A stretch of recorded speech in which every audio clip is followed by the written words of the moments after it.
सावन में जाता नी देवघर। खेसारी लाल यादव अकेले कइले बारन। ठीक बा। तो चैनल पे नया बार तो सब्सक्राइब करके वीडियो को लाइक कर लो, शेयर कर लो। गर्मी में हम पूरा परेशान बनी। तो गाना एकदम जरूरी रौलक आवल एगो अलग प्रकार से। ठीक बा। तो ग्लोबल म्यूजिक जंक्शन से गाना आवे वाला बा। ग्लोबल म्यूजिक जंक्शन से गाना आवे वाला बा। काले आई सुबह में खेसारी लाल यादव अकेले गइले बारन। ठीक बा। और गाना ग्लोबल म्यूजिक जंक्शन से लिखे वाला के बारे में बात करी जे लिखले बा तो उनकर नाम ह कृष्णा बेदर्दी।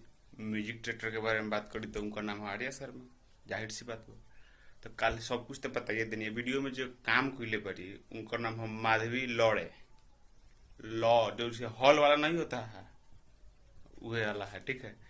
तो ये लोग काम कइले बा लोग वीडियो में और ये आवे वाला बा।